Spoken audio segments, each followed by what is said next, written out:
Afternoon, Pep. As we know, it's your 1,000th game as a manager. This weekend, a great achievement. Could you possibly have imagined this back when you started coaching at Barca B? 2,000 press conferences. Oh, what an honor. That was the best moment. 2,000 press conferences, plus flash interviews. No, when I start, obviously no, but it's a joy. I enjoy every single, no, I would say I'm a liar. I didn't enjoy every single moment, but I enjoy a lot the journey, yeah. I've been nice, I've been top. I've been blessed, I would say. This is obviously game 1,000, but do you remember game 1 and how you felt? Yeah, more insecure than now, but at the same time, yeah. Or maybe, to be honest, I don't remember. It's a long time ago. This is obviously a great game to reach 1,000, yeah. City, Liverpool. Does it look like both clubs are now heading towards their best form again? Listen, if I have to choose one rival to this personal, of course, milestone, that of course I want to share with many, many people, obviously. That would be the best. If you tell me, because I've been longer than ever in this country, of course Barcelona, the impact in my life and as a ball boy, football player and manager and so on is obviously, and of course Bayern was an incredible step as well.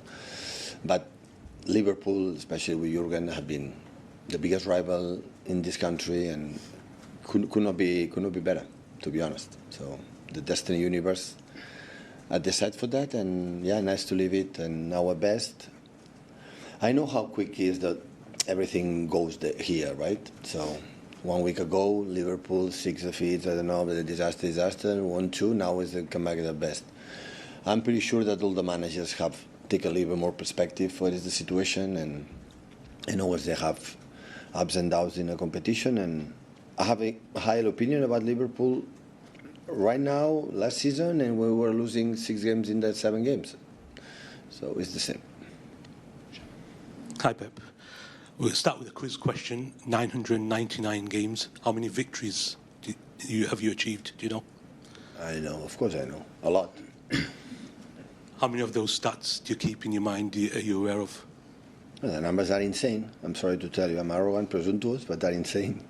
If you see, because I'm not living thinking how many, but when you have the milestone and you read what you have done, the victories, the average, not just in Premier League, in Champions Leagues and so on, we have done incredible things in Barcelona, Bayern Munich here, incredible. So difficult to reach it. And if I start again, I will not reach it. So it's too much games, a few defeats, comparing 1,000 games, and hopefully tomorrow or on Sunday we can continue. You've had many title tussles with Liverpool. Have they been the opponent that has pushed you the most to try and be the best version of yourself? Absolutely. Absolutely. For the timing, for time. I think we push Liverpool to be better and Liverpool push us to be better. That's for sure. Yeah. And during this run of games, has there been one moment that stands out, one game that's your favourite? In this 1,000? Oh, I don't know. There are a lot. There is not one. I could not choose one. There are a few that I have good memories, and the bad ones as well. So, taking perspective, the moment when you lose an important game, a big defeat, it looks like the end of the world. And now, in perspective, it's part of the journey, part of you grow. You know, it's to be a better team, better manager. Always attack. I learned from to handle it better. The good moments and especially the bad moments. So before it was and now it's tomorrow sunrise again and learn from here and go to the other one. It's the best. But the terms of the consistency and the amount of not just numbers. I'm here for the titles, for the numbers, otherwise it would be another person. But what I said before, in this time have been unbelievable. The journey and the experiences with the people I live with, all the players, because always when disappointed between them and myself, it's because they didn't play. no another reasons, but the respect that we had each other in Barcelona, here in Munich, have been. How do you see it?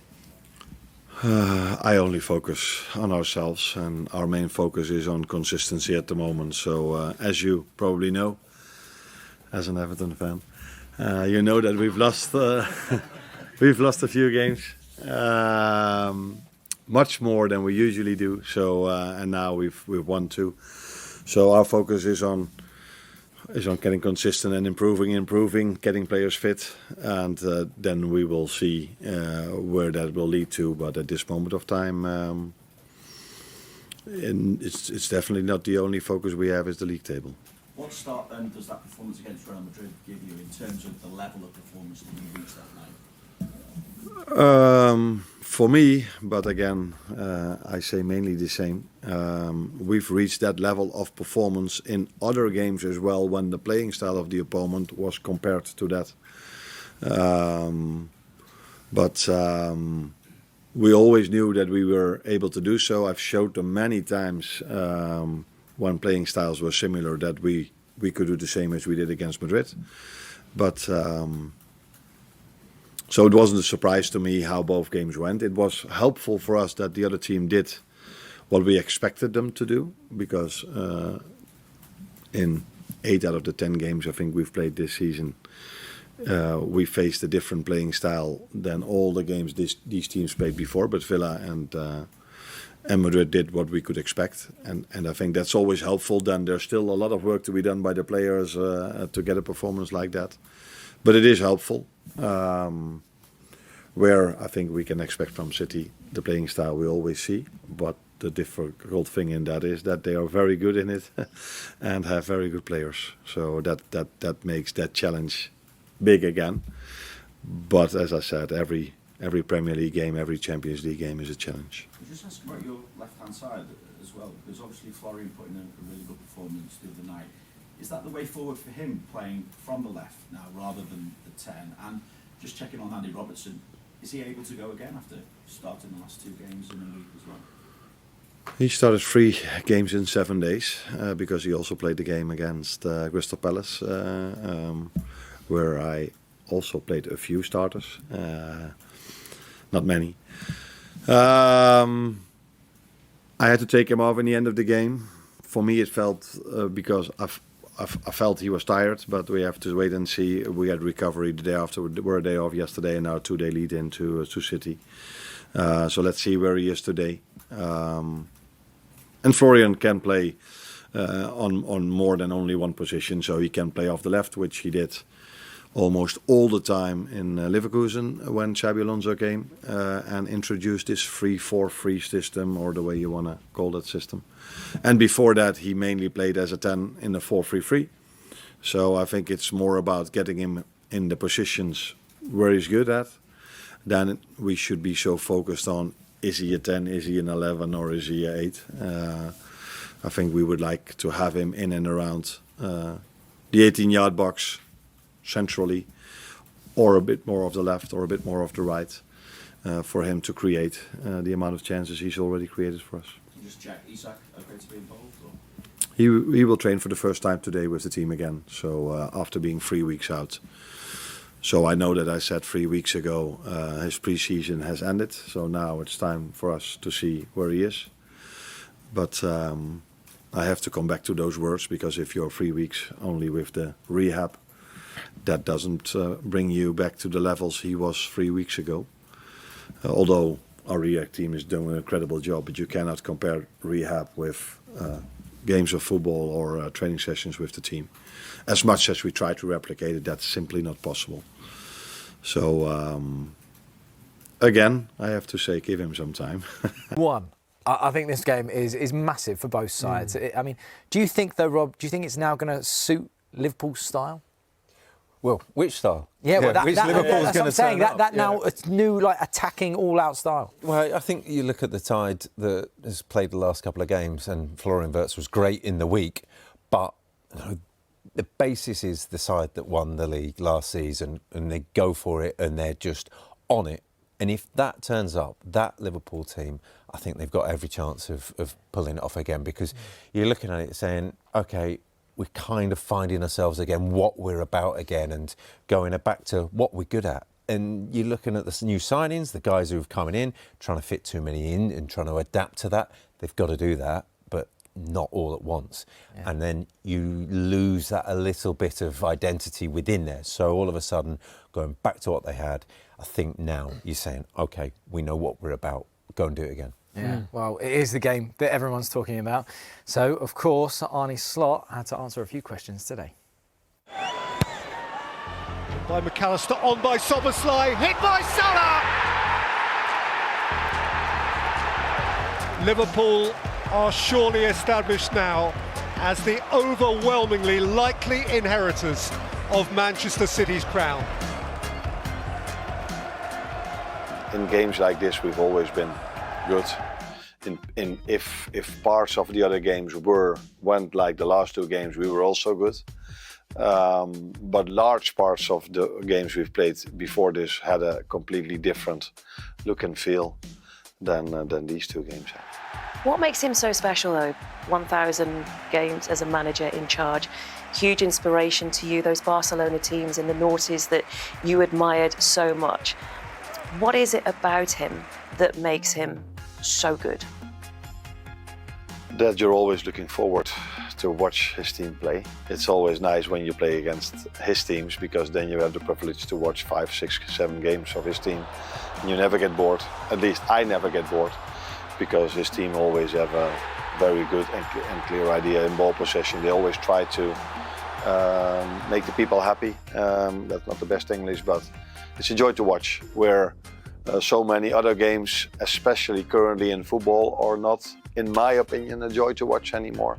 It's become more and more time wasting. It's become more and more things that I don't like that much about the game, but which are very good tools to use to make it difficult for other teams if they play against you. So it's a new tactic in football, I would say.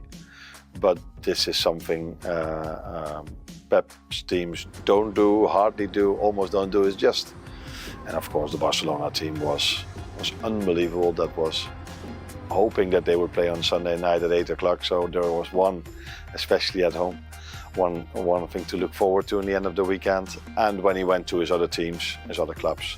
And you've spoken about the support of the fans recently, getting you through those difficult moments that you've been through this season. Yeah.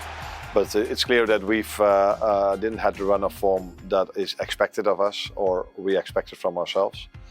So yeah, then it's always a bit harder, and that's why I was so happy that we also had a few home games, because in that run of form there was only one home game, and that was Manchester United, which till today I found we lost that game mainly because we were unlucky. But yeah, not everybody is agreeing on that, but that's my take on it. And all the other games we had to play away from home, and that has an impact. Still not an excuse, by the way, to lose so many, because we're not used to losing away games as well. Lastly, is it 2 title contenders going head-to-head on Sunday? At this moment of time, it's not for me about looking at the league table. It's just trying to win as many games as you can, and give yourself the best position you can be in. And definitely 2 very good teams are going to play against each other.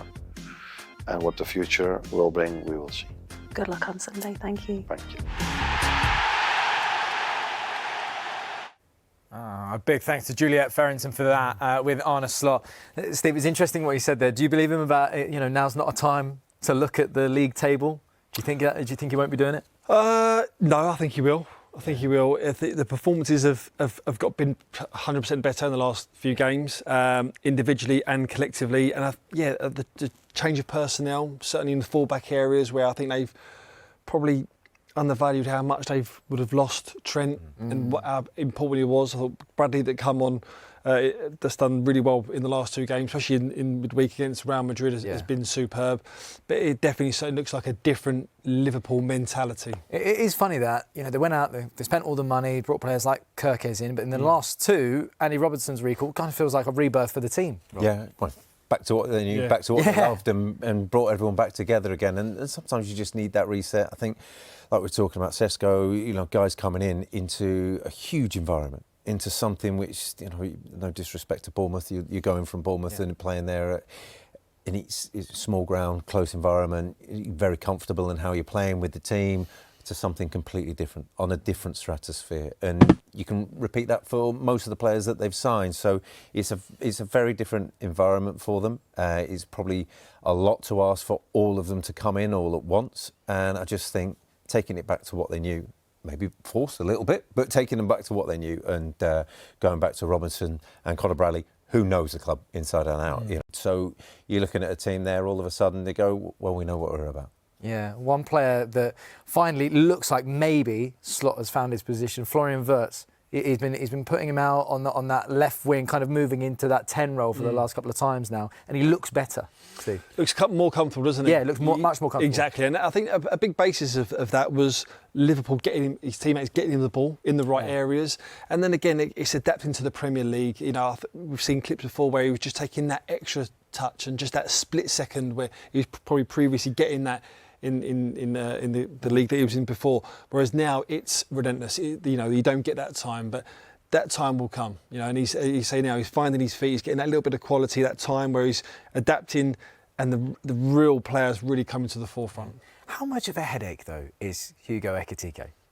I can't from a fan perspective, I look at him and I go, unbelievable. Even with Isak obviously coming back, I'd be worried if I was Isak, wouldn't you?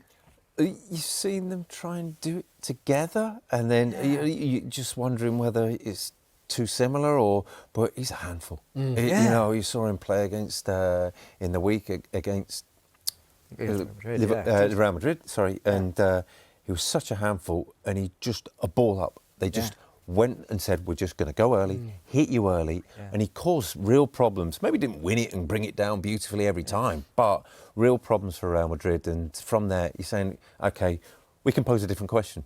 We can do something a little bit different from the back. So I think, look, it's a brilliant position for Arne Slot to come back in, but when Isak's fully back fit and firing, then you got a different question. Yeah, well, Liverpool may have turned a corner as a team with wins over Aston Villa and then Real Madrid, but one player who has performed consistently well all season, and that person is Dominik Szoboszlai. We asked that to go Pythagoras in boots to take a look at whether Liverpool's talisman is once again their number 8. Whilst the Premier League fandom fights over who's a better midfielder between Rice and Caicedo, one man has quietly cemented himself as the all-action midfielder of the Premier League, and that's Dominik Szoboszlai, who's gone from runner to the de facto commander of that Liverpool midfield. He's not just leading the team in terms of carries, sprints, distance covered, but also in terms of possession won. When Slot was struggling to put Salah and Isak into the same team early into the season, it was Szoboszlai who was tasked with leading the press and making Liverpool work out of possession.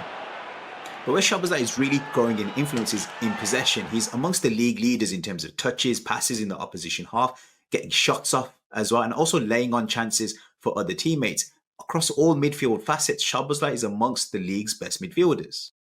What's even more remarkable about these stats is that Szoboszlai's had to play almost half his minutes at position at right back. Now, the right back position has been a bit of a problem for Liverpool early into the season, with Frimpong failing to adapt as quickly as Arne Slot wanted, Conor Bradley also struggling to find his feet, and Szoboszlai has been the perfect replacement for Trent Alexander-Arnold because he's got the athleticism to defend against wide players. He's also got that burst of pace, but most importantly, he's got that midfield nous and that ability to link up intricately with the midfield that Trent could have also done. And that's why Szoboszlai has been an all-action right back as well as a midfielder this season. What's scary is that we might just be scratching the surface of Szoboszlai's potential. He's just turned 25, and for Leipzig he was more of a facilitator in wide areas. Likewise for Liverpool, more of a runner down that right half space last season. This season we're beginning to see him a lot more influential in central regions, a lot more involved in the build-up phase in advanced central regions, which is more like his role for Hungary, where he's the talisman, he's the number 10 of the side. And he's also beginning to showcase his set-piece ability. What we haven't quite seen is those rocket shots that we saw from him in the Bundesliga. In summary, Szoboszlai is fast becoming the action man of the Premier League, and he's only just getting started. He's a brilliant player. Yeah. I think for me, as a even as an Arsenal fan watching him, he's a player I'm jealous that Liverpool have him with Ryan Gravenberch. But how important is he to Liverpool this season? He's been their go-to man this season. He's been their most consistent performer week in, week out from day one. And he's taken it upon his shoulders. The first 5 games when they won all 5 games, but they didn't play well. To the next stage, he was the one that was, chest out, shoulders back. I'll take this team, and whether that's him playing at right back and doing a job for the team there, or going forward where we all want to see him, because one, he can score goals, he's got unbelievable energy, he covers the ground, does all the hard yards as well, very much what Jordan Henderson done when the fullbacks went on, and that he would go and cover that. But he's just got all the attributes to his game, and it's that midfield 3 that they've reverted back to has seen him really come to the forefront, playing that extra distance higher up the pitch. Yeah, I think the others have suffered with him not being in there. And you look at someone like Alexis McAllister, would love to play alongside him and say, when he's back, he's like, oh, thank God for that. You're back. I know that you're going to be there. And also off the ball. We just touched on it there, but it's the trigger for going, for pressing. Yeah. That's a key thing. If you've got that guy who's clearly an intelligent footballer, who reads the passes, reads the shape, reads the opposition and goes, I'm going, you're coming with me. And you've got that reassurance that this first step is a step forwards, not a tentative sort of half step, half backwards as a team. It makes such a huge difference off the ball. They're almost like looking at him as a conductor. Yes. Knowing, if he's gone, I'm going. You have to go, yeah. Right. We'd have been in team before, wouldn't it? When you set up and they go, right, this, we normally go into a low block, but this weekend we're going to go high and we're going to press. You go, okay. Well, when he goes, it's one of the ones we go, you got to react to it, and know that if he looks round and you haven't gone, then he will be on you, and that is the tone that's been set for Liverpool. Okay. Recently, and you said I don't really think about them. I sent an email to my stats team in preparation for this, just saying, can you give me a brief overview of some of Haaland's records recently? The email was so long to read. It was about 30 bullet points. I thought, I can't read all of these out. But you said you don't really think about them. Why is that important to keep that mentality? I think, why should I think of potential records? I think for me, my focus should be on helping the team to get 3 points. That's what I should do. Even if it's me, of course, trying to score goals as a striker of City, but of trying to help the team in many different possible ways to get the 3 points and to win trophies. That's my main focus. And then after, if records wants to come, of course, it's nice. But again, I don't think I should think of these, because too much things in your mind is not a good thing. You said you're far off Messi and Ronaldo and that as well. I wanted to ask, how do you view yourself and your ability? I think I'm a good player. So humble. No, don't get me wrong, but I think with Messi and Ronaldo, I think they should be in their own category with all they've been doing 15 years at the highest level. I think no one comes close to this, what they've been doing, competing against each other. The goals they scored, the titles they won, the records they've been breaking, both of them, has been incredible, and that's why I don't want to get compared with them. I get the sense you only compare you to you. Yeah, and again, I don't want to look at them, look at what they've been doing. If you start to compare with them, it's not fun for us. It's too difficult, that's just how it is. So let me just be in the background, and not too much focus on me would be better.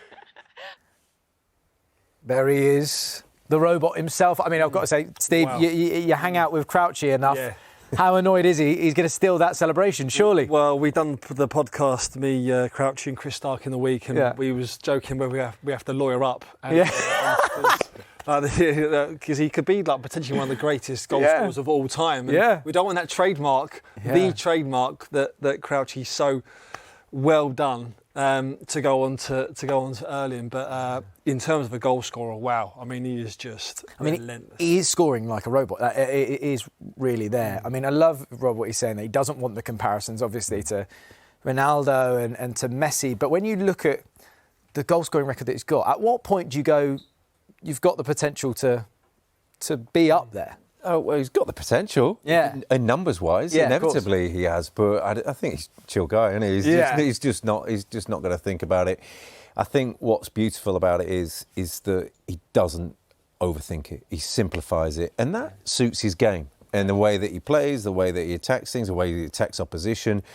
You get him the space, you get him the ball, and he'll do the rest. And at the minute, they're finding both. And when he comes into criticism when those things don't happen, and he's kind of probably going to say, well, you know what, I wasn't bigging it up when I was scoring all these goals. So when it doesn't happen, don't come for me in the same way. So it's something that he's taking all in his stride, isn't he? And it's all in a game for him. Exactly, I love that. Like, you know, him saying there, yeah, I'm a good player, I like it. I mean, that's what you want though as a teammate. You want your striker having himself. Yeah, I think he's got a secret agenda of a mindset of Cristiano, where he just relentlessly he wants to score goals. He wants to be top marksman every single season, even though when he's getting wheeled off after 60 minutes or 75 minutes when he's on for a hat trick, you know, he still doesn't mind. But he's going about his business like a quiet sort of Diego Costa, isn't he? Where he loves the rough and tumble.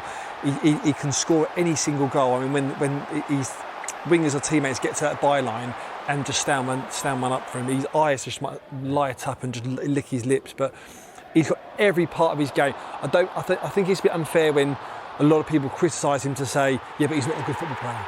Yeah. They say, but he's a great goal scorer, but he's not a great football player. I don't sort of agree with that. Yes, he's not your flared player that's going to do all your neat touches. He's happy to have 26 touches in a game, but score 3 goals out of them 26. But I do think, Rob, you might agree, his improvement this season has been massive. A lot of people talking about how little he's actually offside as well, and actually he's building on his pace and things like that. Well, he's starting from deeper as well. Yeah. And you look at the goals from the weekend against Bournemouth, he's starting the runs from 70 yards away, from closer to his own goal. So there's aspects to it there, and I think just finding the space for him, how they find it is kind of key. And I came on a show briefly the other week, and you very kindly asked me, how do you stop him? Yeah. Well, you stop his teammates. That's how you do it. That's the only answer I can really think of, and you stop the supply, and that's how everyone's done. That in itself brings its own problems. You just have to sit deep, sit narrow, and therefore, allow space elsewhere. And then it's a real attritional war of just trying to dog it out for a game. You come up to all sorts of different problems when you play Manchester City like that. So for him to find that space, for him to find the runs and how he goes about it, how his team with Cherki coming back in now, they saw a wonderful sort of moment against Bournemouth where there were so many footballers, wonderful footballers in such a tight space that you're all of a sudden going, wow, this could be something amazing. And then all of a sudden he's gone and you've lost him. And that's it. He is such a... It's almost like this inevitability that he has as soon as you have lost him, as you say. And as soon as he's 1v1, it's like, goal. I mean, that's how it feels there's nothing you can do. As a fan. But I mean, he needs 2 more Premier League goals to reach 100 Premier League goals. So then he's on his way to trying to reach that Alan Shearer number that all those strikers want to get to. I mean, do you think he can get there? Breaking Shearer's record? Yeah. Well, at this rate, yes. Yeah, I mean, do you think he's going to stay there? Though? That's the thing. Do you think that's going to be it? Is this going to be his legacy? Well, if he keeps playing at the top of this game in this Man City team, then yes, he's going to have an array of talent around him that he's going to have every chance of getting them numbers. But it's going to just be down to, if he's here for that long. Yeah, absolutely. But the interesting thing about it, I just want to flash that up again, just really quickly, because we're just showing this graphic. So this is actually, so that being said, all his graphic, this graphic here is actually his record against Liverpool. Yeah. Right? So obviously, he's scoring all these goals. This is so interesting to me. But he's got four games against Liverpool, 1 goal, 14 shots. There's something about him when it comes to Liverpool that he feels a little bit unstuck. Do you think this time around he might be looking at that Liverpool defence going, I've got something to prove, Rob? I don't think he will. He'll just want to say, I'm a good footballer, I want to go out and have a good game. It's pretty much what he's been doing in the interview. Look, you've got to take into account Liverpool are a great side. They have been a great side, and his space will be limited. And you look at the 2 centre-halves there of guys that are suited for working against someone like that as a pairing, Konate and Van Dijk, then you're kind of looking at those going, we can take the fight to him. We can deal with the aspects that Erling Haaland has, kind of suit ours, and we can deal with that. So it's going to be an interesting battle out there. Yeah. It's whether he gets that one chance, that one opportunity to leave them for dust and to go. And you know what? At this rate, in this form, you're kind of thinking, well, it will only take one chance. Yeah, it really could. And I do think that there's a lot of people still questioning whether or not is Haaland kind of masking those vulnerabilities that City have. You know, people are looking at it and going, the reason City are higher than maybe some people argue they should be because of that goal-scoring form, or are they as a team getting better?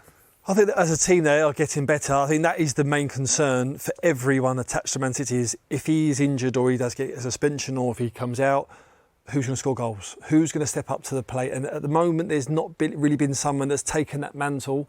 Yes, in the past when they've not had the striker and they've had to play that false nine in that role, and they've done that very well. But at the moment, up until 2 or 3 weeks ago, you're looking around going, who's going to be there? Obviously now Foden's scoring and you've got other players that are stepping up, but that would be the main concern. That if he falls out, it's like, what's going to happen? Main focus is keeping fit. Right? Yeah. Well, yeah, and you're looking at someone in Villa that played them a couple of weeks ago, and the two centre halves almost played holding hands and said, "We are not going to leave the width of the goal." If they can't really find an answer to stopping Erling Haaland like that, if City can't find an answer, then they have got problems because they came on stuck in that game. And you're looking at it saying, well, come on, you know that teams are going to kind of do this. So you've got a season to work it out. You've got to sort